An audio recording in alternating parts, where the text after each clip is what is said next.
Good afternoon and welcome to Spartan Life Radio. I'm your host, Cheryl Wilkerson. You know, Sunday afternoon, and I am just so excited because I have two great conversations that are coming your way on this Sunday.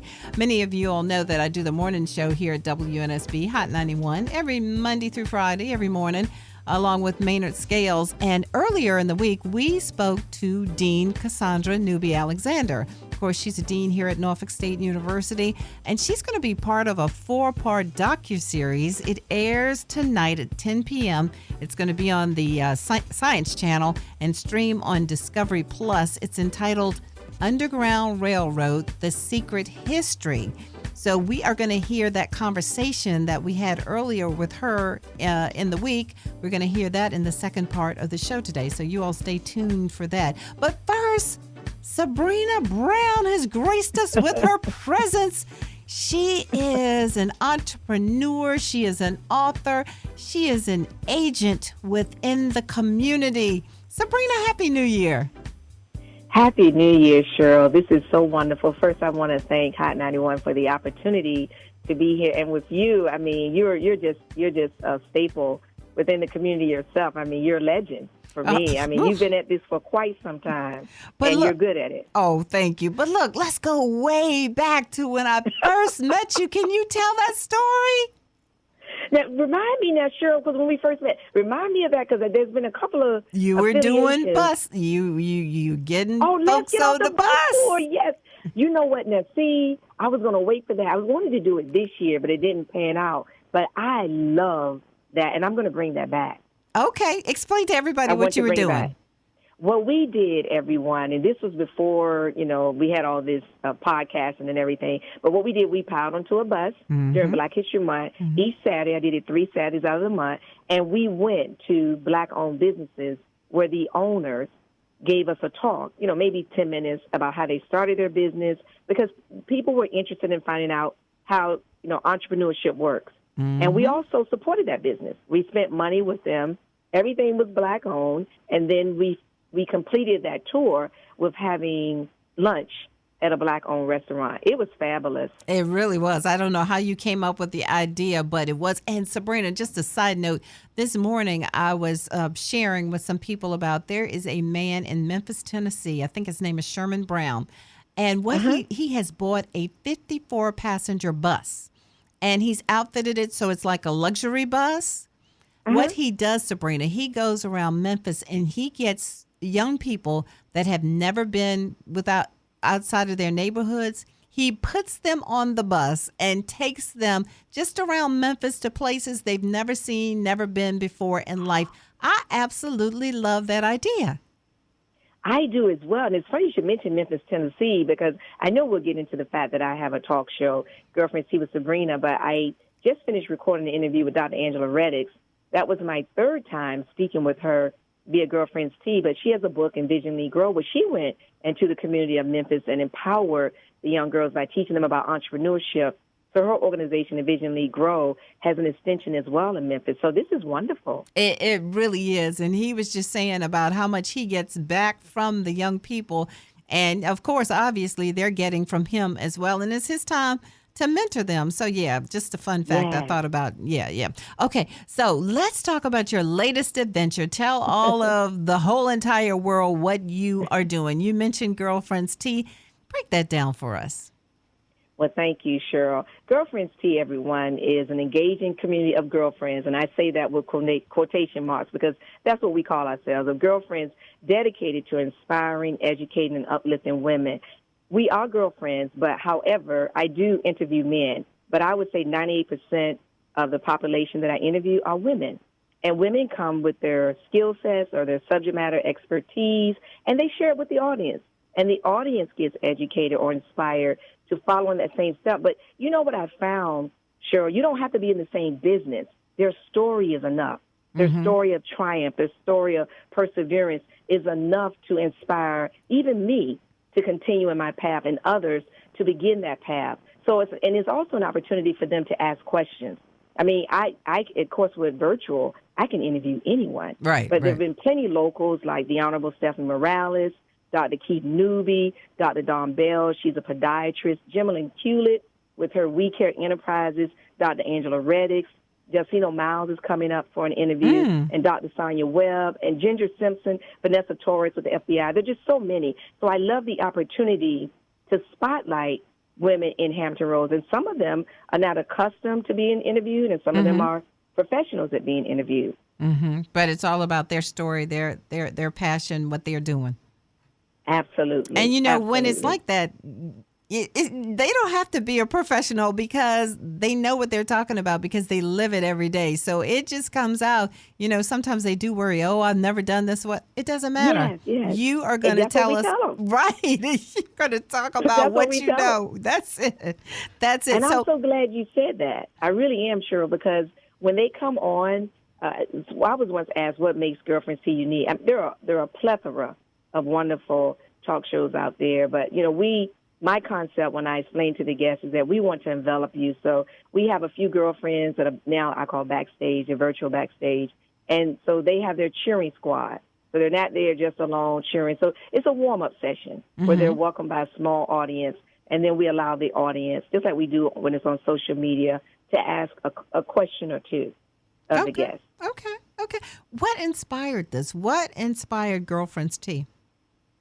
Well, Girlfriends Tea, like so many businesses, was born out of COVID-19. A friend of mine, actually, Pastor Ginger, we would go out and have tea occasionally, but we wanted to do it during COVID-19, but the pandemic had just hit. That was around March, and we were like, we don't know. Yeah. So I decided, why don't we do tea via Zoom? So for me and her, that didn't happen, but the ideal caught on with me, and I invited some close friends who support my luncheon functions, and they came and they loved it, and there you go. I didn't decide to make it a business until maybe 2 or 3 months in because I wanted to make sure I had stickability with that. I wanted to make sure it wasn't just something I was just interested in doing for a brief moment. But I enjoyed it because my passion, even though I retired from the U.S. Postal Service, those skill sets still stay with me. I love talking. I love engaging people in talking. You know how it is, Cheryl, you wonder, well, what can I do? You know, with what I enjoy. And so I love talking, but I mainly enjoy spotlighting people. And that's what I did in the Postal Service, heading the diversity committee. I put on events where I spotlighted women during Women's History Month or other ethnicities during their month, Asian American, and Pacific Islander month. So I enjoy spotlighting people as well. Okay, well, that does make sense. And so you mentioned the luncheons. Can you paint the picture for the listening audience about what your luncheons are like? Well, the luncheons don't really have a formal title, the ones that I had that set me up for Girlfriends Tea. I call those women the founders, even though they did not spearhead the Girlfriends Tea talk show. You know, everybody has a tribe or a squad. So they were the ones who initially showed up for my first talk show. So for the luncheons, we would just fellowship. And I would give each of them a gift, a small gift, because I like gifting as well. So it was an opportunity for us to just support small restaurants. I would introduce them to restaurants that they hadn't been to, like La Yaca or Cafe Eurasia, and some of them that are closed now. So I use that network as my support system for kicking off Girlfriends Tea. Okay. And now I know that I have seen you doing some fashion shows and involving these women, correct? Yes. What is that angle? Teach me that. Well, that's just a fun, it's all about feeling well, feeling good, self-esteem. So we were just doing it for fun. I partnered with dealers. The way it came about, I partnered with dealers, MacArthur and Greenbrier. I was doing a show on domestic violence and breast cancer. So I asked them if they would provide the gifts. And so they provided the gifts. But as a result of that, I interviewed them on Girlfriends Tea, and they saw the population. MacArthur approached me and said, hey, we would like to feature the women of Girlfriends Tea in a fashion show. So that's what we're doing. They want it twice per year, but the women said maybe once a year. So coming up this fall, we'll do it. But I do want to do it this year with a cause. So we've had our warm-up where we're doing it, but I want to do it with a cause where maybe people would donate, or even us, the models, would donate towards a local 501c3 just to support them. Okay. So are the ladies a little bit hesitant about? Yes. I'm like, I have a friend and she's a beauty queen. It is no way, Sabrina, that I could get up on anybody's stage and do what beauty queens have to do. Now, if you put me on stage and you said, Cheryl, you have to interview, whatever, I'm perfectly fine with that. I'm in my element. But that whole beauty queen or being in a fashion show or anything like that, I don't have the nerve for that, okay? And Cheryl, honestly, as extroverted as I am, I felt the same way. What? The girls will tell you when I was there, because I'm like, I don't model. So I'm intimidated by the fact that these people have these steps or whatever. But I said, just do you. Just do you. And I just did me. You just do you. I mean, if you just want to walk slow, don't want to do anything else, and just do a little turn, and that was the point. Just be you. And that was, and their point was, that's just it. I'm not a model. Well, none of us are. We're just showing off the clothing, and we're just having fun. So when you put it in that fun mode, everybody had fun. Everybody had fun. And I kicked it off, which, helped them some because I had fun. I said, y'all, now, come on, y'all got to bring it now. Just bring the fun. And that's what it was. Bring the fun. And we had one young lady, her name is Melody Shelton. She used to model. Now, she really bought it. Oh, my gosh. And so did Myra. She went and got this, 70s wig and had on her short shorts. I couldn't believe it. But all this is dealer's clothing, though. Oh, so my once you do it, once you kick it off, especially since they got to choose their song. Now, that's important now.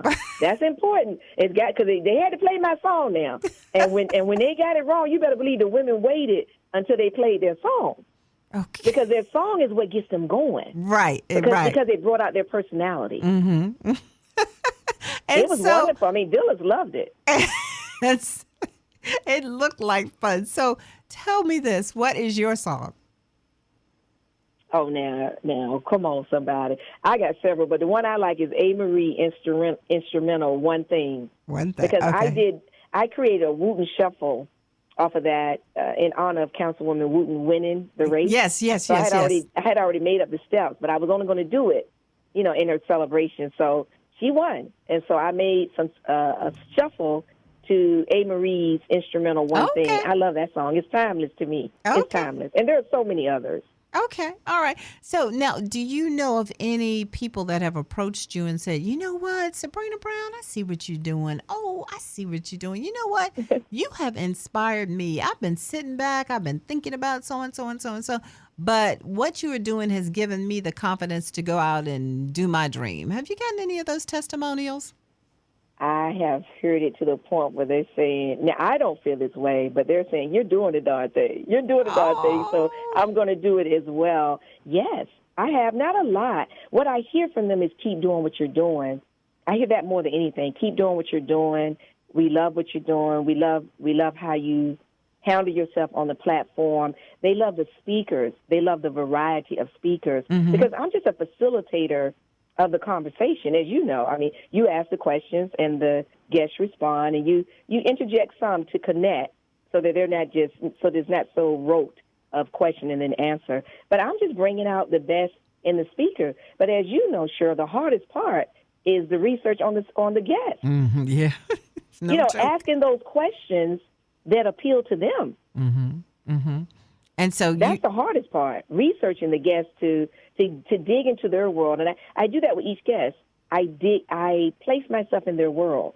So if they're a podiatrist, I research information about podiatry, but also research about them, because my aim, and I'm sure that's always your aim, is to bring out them personally. It's good to know what you do, but we want to know something about, because as girlfriends, we're girlfriends. We want to know what your passion is outside of your career. And we always toast at the end. I'm actually sipping my tea. I know we'll get to that. I'm sipping my tea now as I talk with you, but we always toast them at the end. I call it a little corny chat, and we say, girlfriends. All right. So they are girlfriends. They're inducted into the Girlfriends Tea Hall of Fame, and each one of them gets a teacup placed on their shoulder on my website. So they wear my logo on their website. Okay. And what about these teas? Are they just any teas? Are they special teas? What's that all about? Well, Girlfriends Tea is luxury tea. I'm proud to say that the manufacturer I work with is within the top 5% globally of luxury teas. And what drew me to them more than any other manufacturer was the fact that they're into sustainability, and they're working with countries that are indigent, and so they're helping the communities, just as that gentleman taking the bus through Memphis and showing them. They're expanding the vision for the communities there, because those locals are empowered to work in the manufacturing process and become managers. So I like that. I like that they're empowering communities. I also like that they pretty much work with hand-plucked tea, which means, as they explained it, when they're harvesting the tea, the plant is not totally torn down. They're actually hand-plucking. You know, that is laborious. Yeah. So they tried, and they're just all about no pesticides, everything. They have huge quality control, and that's important to me. Wonderful. So we did the present, but let's go back to the beginning. Tell us about early Sabrina. Where were you born? Where'd you go to school? All that good stuff. Well, I'm proud to say that I was born in Portsmouth, Virginia, but I've lived in Norfolk. I grew up in formerly Tidewater Park, now Tidewater Gardens, and we know that's going through a process of no longer being there. But I grew up in Tidewater Park. I went to Tidewater Park Elementary, Ruffman Middle School, Booker T. Washington High School. I graduated from Booker T. Washington, went to Old Dominion University right away in the field of mechanical engineering, but I didn't finish because I wasn't focused, and that's the truth. I wasn't focused, and I don't think it was really me, but it was exceptional to be admitted into the mechanical engineering program, because I had that background to be admitted. But it's just that it didn't interest me. So I stopped college. But Sabrina, hold up. Mechanical engineering, how did that even come into play? I mean, how did that even come into play? Well, it was suggested for me. I didn't. Okay. That's the point. It was suggested to me because of my academic diploma, being high in math, having straight A's in math and science. So that's why it was suggested. I didn't have a program, but a friend of mine was going in the program. So I think that solidified it for me as well. We can go through this together. Right. And I was doing well, but it wasn't. Didn't speak to your heart. It wasn't my interest, right? It wasn't. I was doing well initially, but I got busy with hanging out, and I'm just keeping it real. So that's why it's so very important to me that young people, young adults have mentors. And I'm not faulting my mom because my mom was busy working. But when you have someone speaking into your life and establishing this vision, and like I said, I'm not definitely discounting my mom because my mom wanted us to go to school, and we did. So we accomplished that, but just that direction of what you want to be. Because I told my mom I wanted to be a lawyer. I mean, I think I just wanted to be a lawyer because that was something good to do. But when I got to college, it was like, well, you're high in this, so why don't we try mechanical engineering? But that conversation you just had about having the mentors, I just had that conversation yesterday with a young lady. And she's about in her 40s, and she was saying that now she knows her gift for sure. And she was saying that how she wished that back in the day she had a mentor to help her cultivate that. And again, she said nothing against her parents, her village that helped her, but they just didn't know, And it's crazy that should come up 2 days in a row because it's true, It's so true. It really is. And I say this, I'm in awe, actually, that I'm even doing Girlfriends Tea because I worked for 35 years with the United States Postal Service. Love every bit of the training that I got within the United States Postal Service. One thing I would say, a shout out to the U.S. Postal Service, is that they're huge on training. Okay. Training. I didn't realize that until friends that transferred from the U.S. Postal Service to another federal agency, and they were doing well, GS-15s, executives, and they said what they missed about the U.S. Postal Service was that the investment in training. Oh, okay. My father worked for the post office. He was, as you say, he was a letter carrier, and he could sit there and tell you who lived at what address from 20 years earlier, just stayed with them. Right. And, and that's important because even with letter carriers, they're engaging with the community. I don't discount what anybody does because they're engaging with the community. They are the face of the United States Postal Service. Yeah. And so they're I mean, we get a lot of hero stories from carriers who notice that a neighbor, is something's awry. So they'll call and ask, and the neighbor's in the house. They may see the pile up of the mail. The navel has Right. fallen and seriously can't get up. So you notice I say us. I'm no longer with the U.S. Postal Service, but I still identify with them because 35 years, it's in me. It's Well, in me. when you were saying that, when you were saying us, I was thinking to ask you, do you miss it? I mean, because I know retirement sounds like it's wonderful. I haven't gotten there yet. But do you miss it? I miss the people, yes. Okay. As a matter of fact, I am thrilled. All those years I worked with the Postal Service, getting to my T, I ship, and I will only ship through the U.S. Postal Service.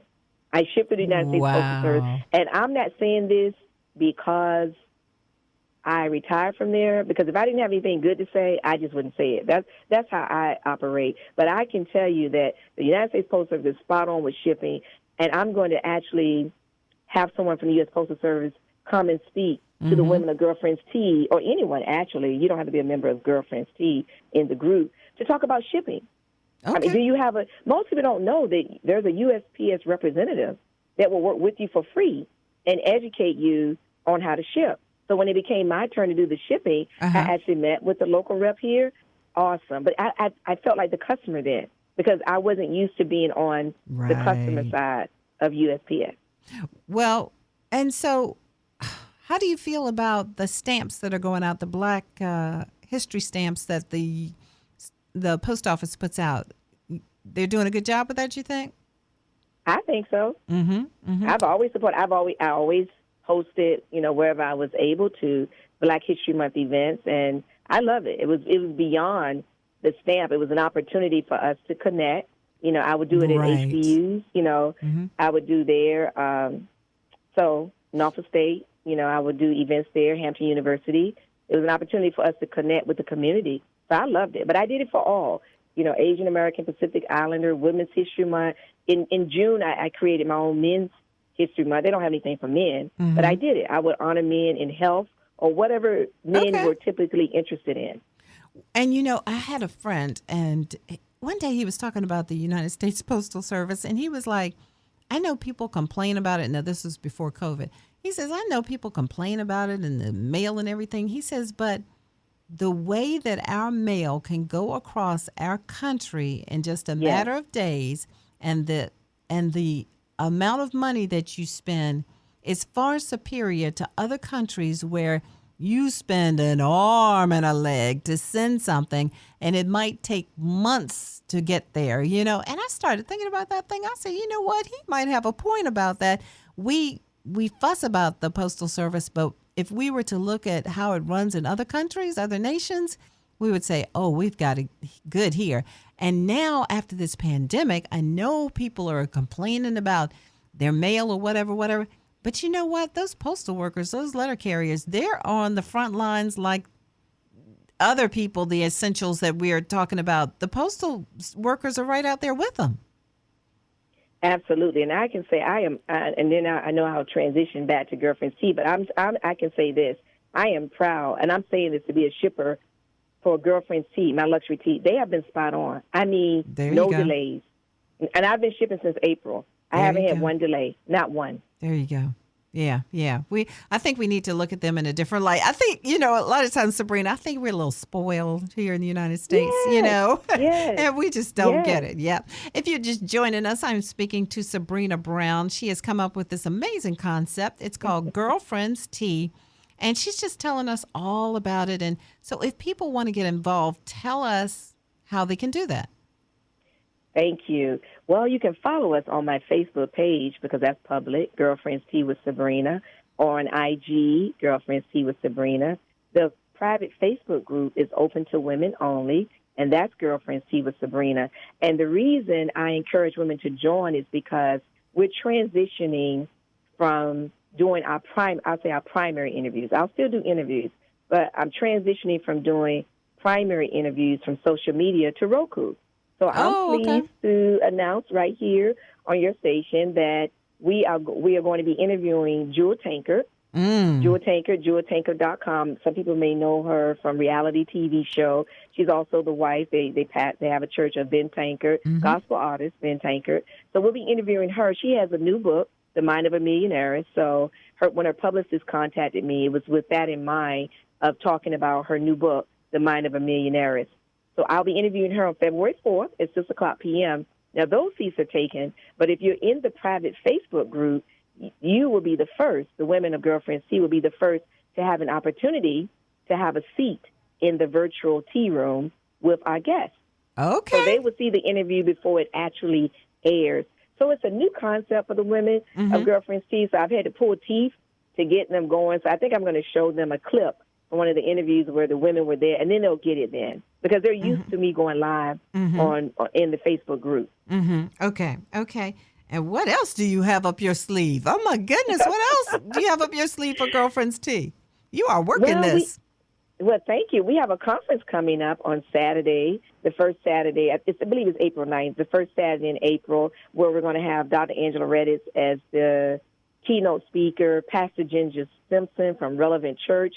I'm so pleased. I'm actually bringing the diversity executive from the United States Postal Service. She works out of D.C., Gerald Wilson.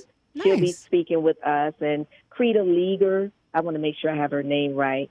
Lita Krieger. She's going to talk about self-defense. And Vernard Hines, comedian Vernard Hines, is going to be with us. And I'm hoping to have Heather Marie, Miss Virginia, with us as well. You've got a full slate. And you said that's coming in what month?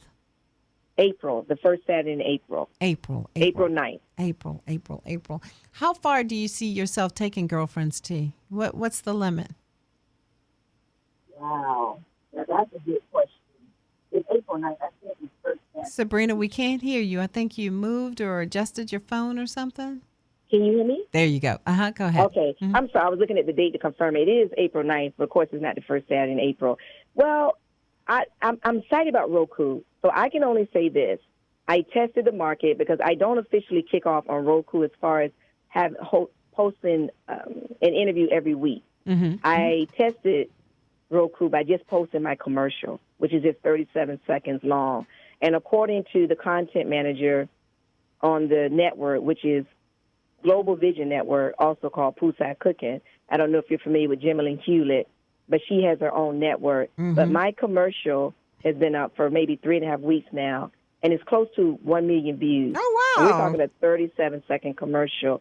Now, I also put up an interview because I said, let me see how an interview would work. So I put up an interview that I did with Latrice Williams-McKnight. She's on the Now Network, and her show is called Gospelology. Her show is probably at 500,000 views. I just met with Clarence on Monday. So that helps me to know that Roku is a market where I can substantially increase my views from social media because I want us to get out there. I want us to have a thumbprint. Excellent. You just got all these ideas swirling around in your head, and it seems like they never stop because, like I said, as long as I've known you, you've always got ideas that are coming out of your head. Well, thank you. And you know, what I'm doing, you know, others are doing as well as far as podcasts. But, you know, the pandemic stymied us from connecting. Yeah. So I was able to test that because I did my first in-person event. To be quite honest, my first one was just last November. Okay. We had the boxing champion, Tori Nelson. She's retired now. And I was pleased that, you know, 50 women came out because I didn't know how they would feel about the pandemic. I believe it would have been greater. Now, I could have done this conference on site, but when you're dealing with current news with the uptick of Omicron, I said, you know, I really don't know I didn't know what was going to happen. Right. So That's right. The best thing and the guaranteed thing was virtually. Now, last year I was told that, you know, I wouldn't get many women to register, you know, because they, especially from 9 to 2. Well, I can promise you those women stayed because I would say the motivation I had was $1,500 worth of door prizes, with one of them being a stay at the Maine as well as dinner. I had gift certificates that were purchased, $4 $50 gift certificates at Brothers. So I had some wonderful prizes, and they wanted those prizes. Oh, okay. And so I didn't tell them when I was giving it out. So you had to be present to win. Right. Okay. So, you know, there was a little bit of motivation there. Sabrina, you are But they were interested in the speakers. They were interested in the speakers as well. They stayed on. And how do you choose your speakers?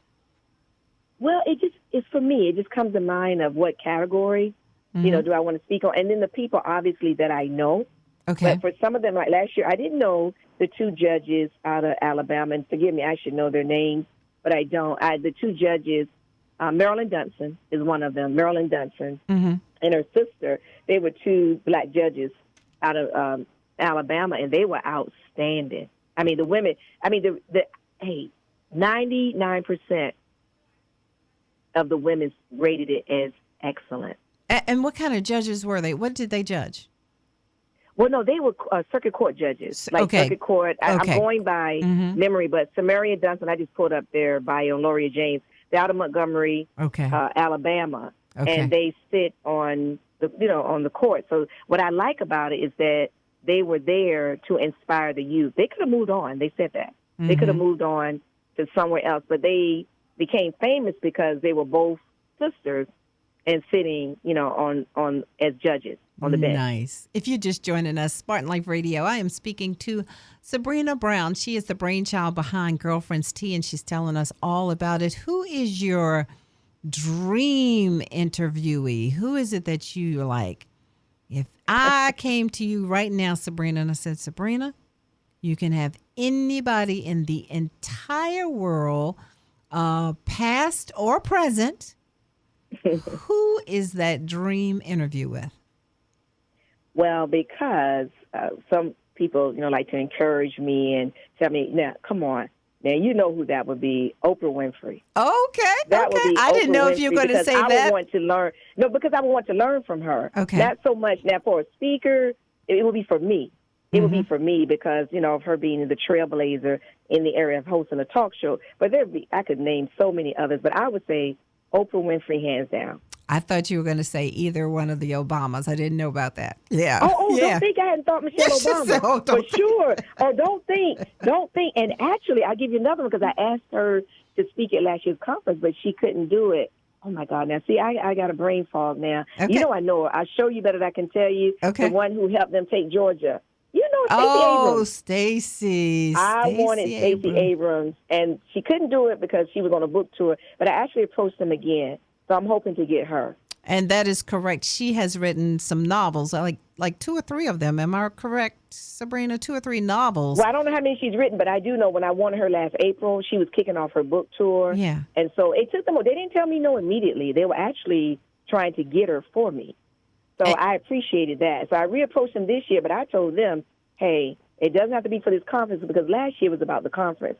I'll take her anytime. Of anytime. course. We can do pre-recorded now. It doesn't have to be live. So anytime that I can get her works for me. And I do think that she is the author of fiction. And most people would think there would be nonfiction that she's writing. But exactly. I guess that's especially her legacy. Yeah, I guess that's a different side of her.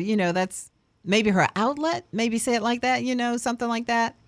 So people might want to check that out as well. So, yeah, Stacey Abrams, that's a good one right there. She's going to be in a battle, and people need to support her after all she did for the state of Georgia, and which then spilled over into the whole Senate for the United States. Because I'm telling you, man, we got some new politicians going on here in the state, and that's already turning out to be interesting. And they just got in office, Sabrina.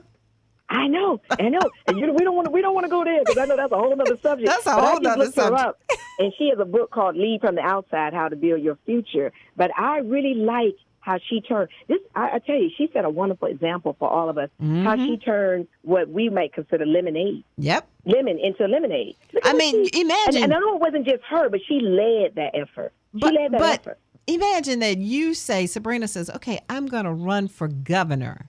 And your opponent is the governor, and he's also the person that's in charge of certifying the election.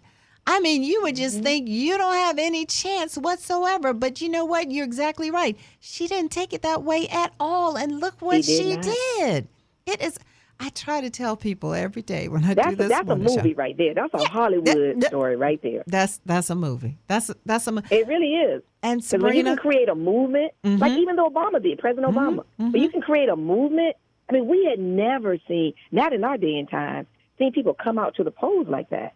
Right. I mean, this is what hosting talk shows is about. You learn so much. You do. That is my thing right there. Let me tell you something. I was driving into the studio this morning, and I was thinking about, Cheryl, you need to contact so-and-so and so because you want to get his words before he leaves this earth, because I sit there and I learn. I remember I was talking to Ruby D one time.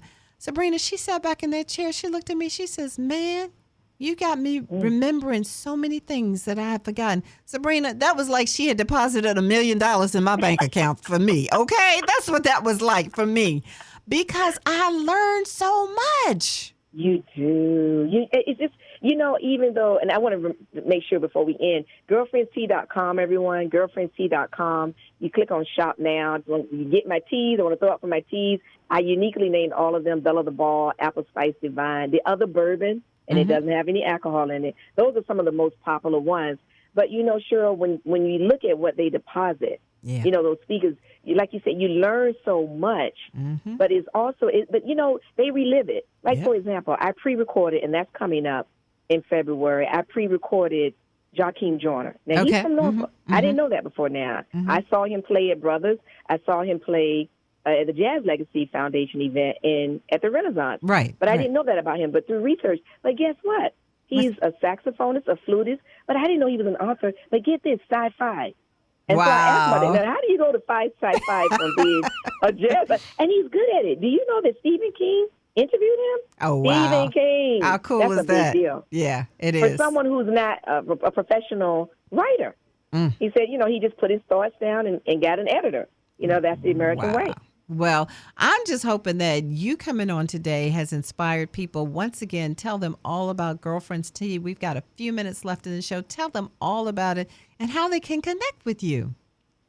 Okay, again, thank you so much. I appreciate this. If you go to girlfriendstea.com, you would see the women that we've interviewed, and you'll find out my why and about, because I base it on Proverbs 18. And I don't want to get this wrong, but Proverbs 18, which says if you want to have a friend, you must first be a friend. Be a friend. That is the basis of Girlfriends Tea. I want to make sure that our platform is the friendliest, considered the friendliest, one of the friendliest platforms they've ever been on. Because one thing that makes Girlfriends Tea unique, if anyone were to ask me, is that I stay in touch. Social media allows you to do that. Right. I stay in touch with all of my guests. I give updates on them. So when they're gone, it's not over. Gotcha. Proverbs 18:24. If you want to be a friend, you must show yourself to be friendly. So I follow them. That's what makes us unique. And also, I spotlight the women from my own private Facebook group. Because I know what it's like. We all have something going on. And say, like you said, how does she select the women? So I select the women who support me in Girlfriends Tea, and I do a spotlight on them. And it's posted on the page. I thank them for joining my interview. Right. So Girlfriends Tea is to everyone. It's a podcast.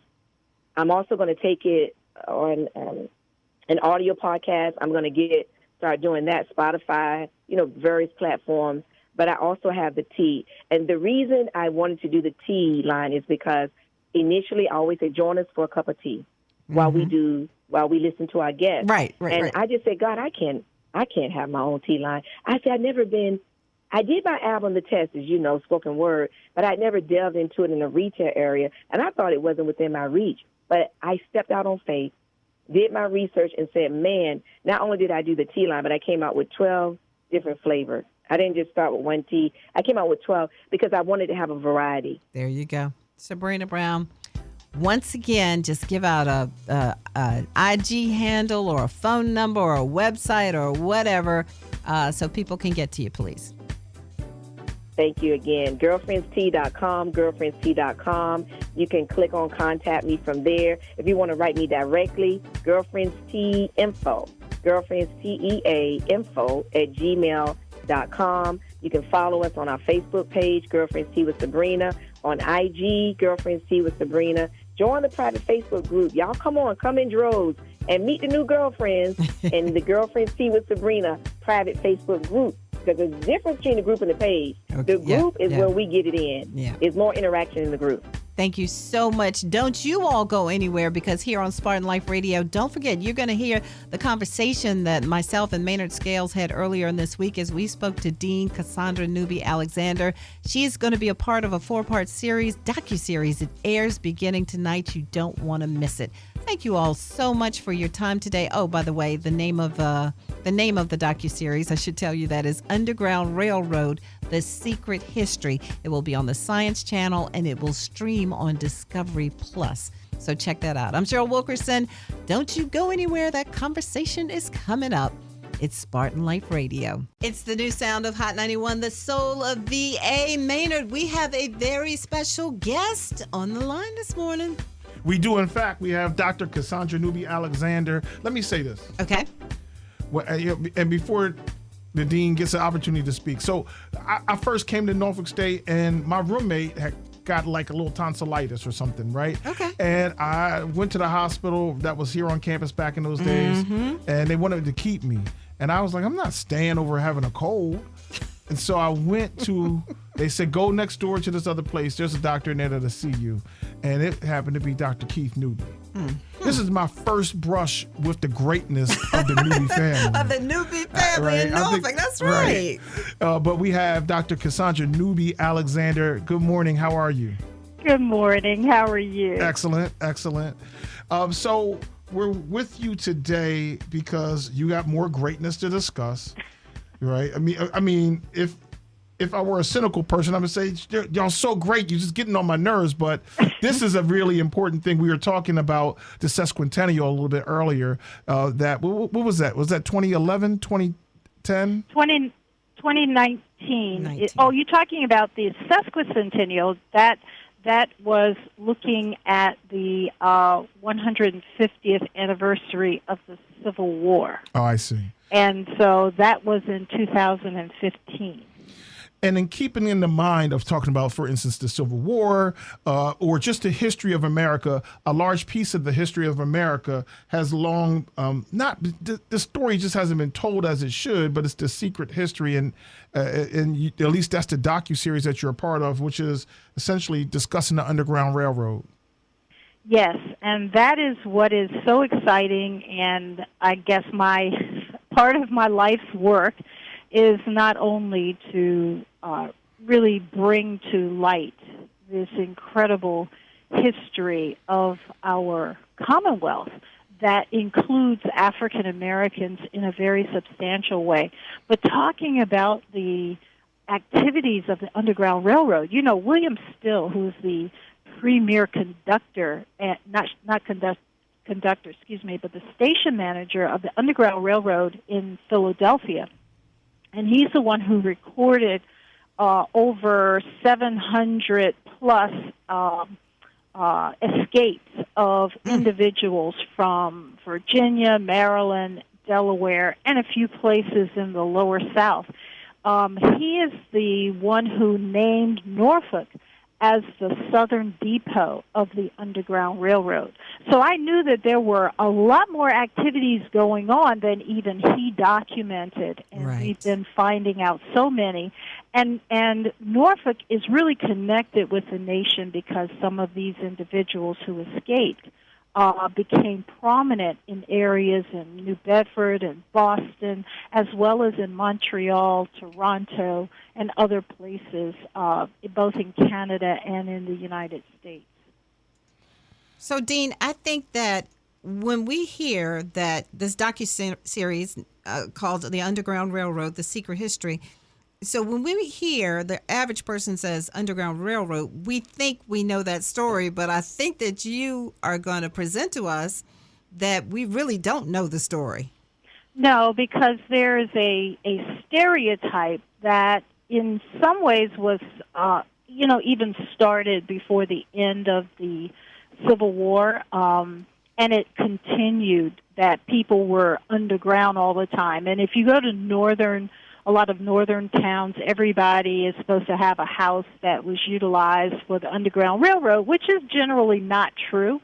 You have a lot of houses that were used during Prohibition to hide bootlegging going on. Mm-hmm. And so any place that there was a cellar, that there seemed to be activities, people had been claiming that that was an Underground Railroad hiding place. And most importantly, the focus was always on whites who helped blacks escape. And while there were a number of whites who helped blacks escape, the primary group who was not only responsible for forming this network, but making sure that it continued and protected the people who were fleeing for their freedom, which is why I call them freedom seekers, those individuals were African Americans who risked life and limb and their own freedoms to help their brothers and sisters.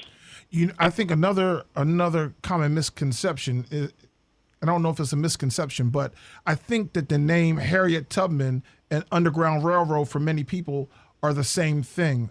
Yes, and there's also the perception that every time she escaped on foot. So there's this iconic image of enslaved people escaping on foot. And in fact, even those abolitionists adopted this image of a black man running on foot as part of, how they would talk about the Underground Railroad. But in point of fact, the majority of people who escaped on a ship of some sort. Oh, wow. Whether it was a flatboat going across the river, like with the Ohio River, or up the James River going into Pennsylvania, or, as in the case of Hampton Roads, and especially Norfolk, aboard steamships or schooners that made their way to northern ports, whether it was in Philadelphia, Boston, New York, New Bedford, or other places. And by the way, those ships were, when it comes to a steamship, maybe you would have one or two people escaping, and their little secret compartment was usually a tiny little space above the boiler room. So if you can imagine, what that must have been like in the summer to be there for 2 days above a boiler room. Some people never made it. Some people died on the journey. Some people, like everyone knows about Henry Box Brown, who had himself nailed into a box and shipped to the north. There were people who did the same thing, but they did not make it. They died. They suffocated in the box because there couldn't be any visible holes in that box, otherwise people would be able to see into the box. And so that was usually the case on steamships. It was schooners that had secret compartments built in that could hold, in some cases, up to 20, 25 people. Wow. So this thing is January 30th. This program you all want to start with this Sunday, January 30th at 10 p.m. on the Science Channel. We'll be streaming on Discovery Plus. This is not going to interrupt any of your football viewing pleasure, okay, right, everybody? That starts early, right? This is at 10 p.m. Mm-hmm. This is valuable information. It's not only food for your soul, it's definitely food for your brain. It'll let you know where you come from in the glorious past of strong African-American slave people that you hail from. Dean, is this appropriate for all ages? It is, and hopefully it will open the door to people not only appreciating what sacrifices people made to escape. They often left family members. The hope for some people, like Henry Brown, when he escaped by having himself nailed in a box, he was so despondent. He even thought about committing suicide because his beloved wife was sold away from him after he worked 3 separate times to raise enough money to buy her, and the money was stolen not only by his owner, who claimed he never received the money, to a crooked lawyer, to another white person who was supposed to be the conduit. And so he thought that if he got to the north, he would be able to somehow locate his wife. Unfortunately, he never did. There were other people who were able to secure the freedom not only of themselves but their family members, in the same way that Harriet Tubman went back 19 times into Maryland to not only retrieve all of her family members who were willing to come with her, except for her husband, who's a free black, who owned property and didn't want to leave the area and eventually remarried someone else. But aside from that, she went back and brought back not only people that she really didn't know, but those who were her family members, and made sure that they had a home in St. Catharines in the Ontario province of Canada, and then later moved her family to Albany, New York, where she was a church member of another person from Norfolk who was very much influenced by her, and that was Vivian Carter Mason. So these stories are so intertwined, they're so interesting, and they're so very much a part of our human experience that I'm hoping people will learn about.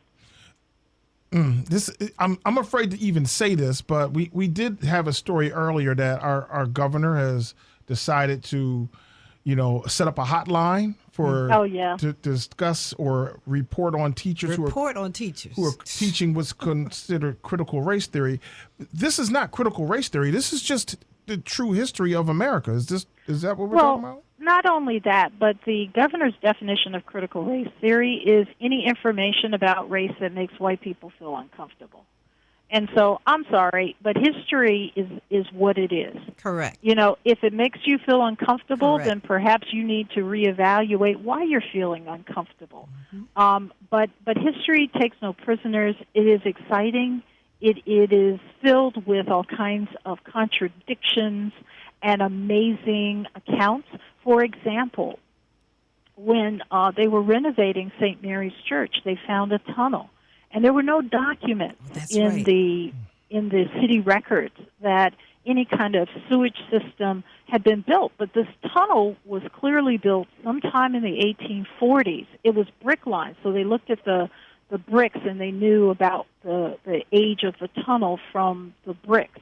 And the type of bricks that were constructed and the company that constructed them. And when this tunnel was built, this was when St. Patrick's Church was located about 100 yards from that location. So when St. Patrick's Church was burned down in 1856, 1857, somewhere around that time period, they rebuilt a church and renamed it St. Mary's Basilica. That was built to be on top of the tunnel as a way of protecting the tunnel, because they even changed some of the architecture within the church to ensure that that tunnel was not in any way harmed by the construction of that building. And we know that there were people inside the church who were working with the Underground Railroad, including a young boy who came from Haiti, who was actually purchased by a free black from Norfolk, whose father was from Haiti, and her mother was a free black from Virginia, and that woman's name was Mary Ogilvie. And Mary held him as a slave, didn't work him as a slave, but, basically held him there so that he could remain with her, because the law in Virginia in the early 19th century that was passed that said if you were recently freed after that date, you had a year to get out of the state, and if you didn't, you would become a slave again. And so she waited until he was almost 21 years old, which was the age, that you would be as a full adult, and she freed him at that point. Well, while he was a teenager, he was working very much with a man who they called Doctor, with air quotation marks around that, Lundy. And this man was helping countless people escape through the Underground Railroad. So this young man's name was Rene de Morty. And Rene de Morty would periodically go to Boston so that he would bypass that year-long requirement in the state. So he wouldn't, so that he wouldn't be subject to that. One of his letters was intercepted by a slaveholder, which was talking about his activities with the Underground Railroad, and he fled to Boston and opened up a shop and was told by the abolitionists like Robert Hayden that he better put a gun in his shop because he would have slave catchers come to try to bring him back to Virginia because they put a bounty on him, and bring him back and put him in prison. So that's what he did. But he continued to work very much with the Underground Railroad from that place in Boston. And Mary Ogilvie would later marry, and her name, she would marry a man whose name was Levesque from Guadalupe. And Mary Levesque is the one whose husband stole the plans. He and a white man who worked over in the engineers department at the Gosport Navy Shipyard, which is now the Norfolk Naval Shipyard in Portsmouth. They were working on the the USS Merrimack that they converted to the CSS Virginia as an ironclad ship. So he copied the plans, took them to his wife, and his wife probably got aboard, from what we could tell, she got aboard a ship and made her way all the way up to Washington, D.C., and gave the plans to Gideon Wells, and that confirmed that there was an ironclad ship being constructed by the Confederates, and they sped up construction of the USS Monitor. And so these stories originate here in Norfolk. And who knew? That's what I believe we need to make sure we tell everybody about the importance of this area. And I think it not only gives pride to everyone about what's happening in this area, but it also helps us to understand the significance of when people take risks. Mm-hmm. All right, so you guys have heard that. Yeah. Everybody, she said everybody needs to see it. So everybody, are y'all listening? Everybody needs to be listening at this moment. 4-part docu-series starts this January 30th, this Sunday, 10 p.m. You can catch it on the Science Channel. You can also find it streaming on the Discovery Plus. Now, because it's streaming on Discovery Plus, means that you have no excuse not to catch this. That's true. That's true. You can get it streaming on Discovery Plus. That means that's literally like a DVR. If you haven't paid for Discovery Plus, let's go and get it. Make sure you see it, one way or the other. You can check it on January 30th at 10 p.m., the Science Channel. And this 4-part docuseries, Dean, it's going to play this Sunday, and then are we expecting that it'll play each Sunday for 4 weeks? For consecutive? Yes, that is the plan. And they actually went to the Dismal Swamp. Oh, wow. And talked about, what happened there. So they interviewed Dan Sayers, who's the one who discovered at least 20 different maroon communities there, talked with one of the descendants of Grandy, who was an enslaved man and then later a free black who operated a ship that went through the Dismal Swamp, going back and forth between Elizabeth City and the Norfolk Harbor. And so the docuseries really promises to be an incredible look at a story about the Underground Railroad that you typically don't get, because it's not just the pathway to freedom in the North or in Canada, but it's the pathway to freedom that sometimes went down to Mexico. Sometimes it went into the swamps or the Everglades in Florida or the Carolinas, or in the case of this area, to the Dismal Swamp. And I want to remind out all the people secrets. that the goal, of Nat Turner was that he and his compatriots would make their way to the swamp and disappear and live among the maroons. So today is Wednesday, everyone. I'm giving everybody ample warning, ample notice. Thursday, Friday, Saturday. Yeah, we will continue to. We're going to continue to talk about it. Get your popcorn. Make sure you start cooking at 2 o'clock on Sunday. Get your meal out of the way.